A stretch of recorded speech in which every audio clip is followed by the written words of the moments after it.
Hello বন্ধুরা, good morning, welcome back to my channel. কেমন আছো বলো তোমরা সবাই? আশা করছি তোমরা সবাই ভালো আছো, আর আমি আগের থেকে অনেকটাই এখন ভালো আছি। তো চলো আর বেশি বকবক করা না করে ব্লগটা আজকে স্টার্ট করছি। আজকের দিনটা হচ্ছে শনিবার, আর এখন থেকে আমি আমার ব্লগটা স্টার্ট করছি। আশা করছি তোমাদের আজকে ব্লগটা ভালো লাগবে। গত 2-3 দিন ধরে আমি ব্লগ দিতে পারছি না, কারণ আমার ভীষণ শরীর খারাপ ছিল, ঠান্ডা জ্বর লেগেই ছিল। ওর জন্য আর ইচ্ছে করছিল না যে ব্লগ ভিডিও বানাই। তো তোমরা প্লিজ আমায় কেউ ভুলে যেও না, আমাকে একটু ভালোবাসা দিও।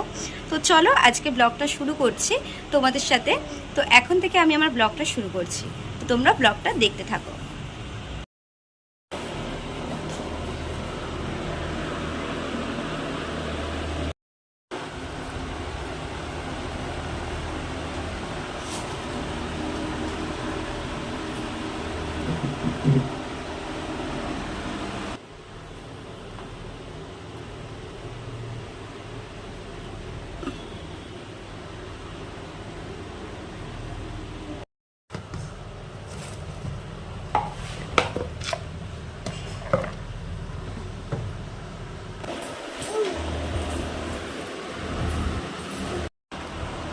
খাও, আমাকে দাও একটু।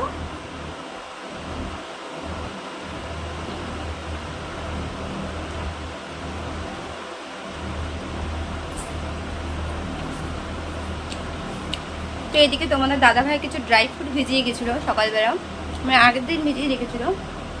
তোমাদের দাদাভাই খেয়ে গেছে, আর আমি এখন খাচ্ছি। সকালবেলা উঠে চিয়া সিডস ভিজানো জলটা খেয়ে সকালে সব কাজকর্ম সেরে নিয়েছি। আর এই দেখো আমার রিভু। বাবা একটু টাটা করে দাও সবাইকে, একটু ফ্ল্যাঙ্কিস দাও বাবা সবাই। তোমাদের সবাইকে কাজু বাদাম দিচ্ছে, দেখো। বলো মিমি, তোমরা খাবে কেউ? যাই হোক, সকালবেলা অনেক কাজকর্ম করেছি। সকালবেলা মোটামুটি সবই কাজ হয়ে গেছে। আর আজকে আমি আর রান্নাবান্না করবো না, আজকে মাই করবে। কারণ আজকে মা বললে আজকে তাহলে আমিই রান্না করি।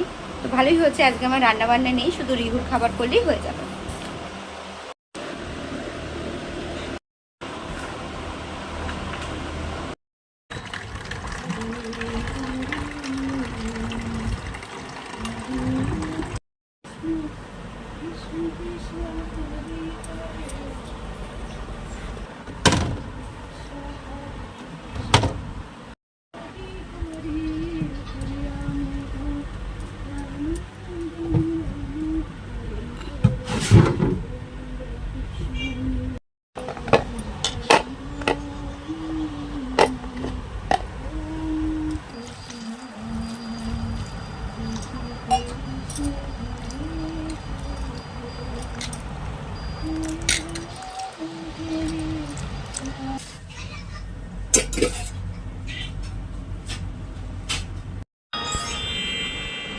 এখন বসে বসে কষা কষা মাংস খাচ্ছি। তোমরা এই জিনিসটা কে কে খাও? মানে মাংস রান্না করতে করতে আমি তো খেতে খুব পছন্দ করি।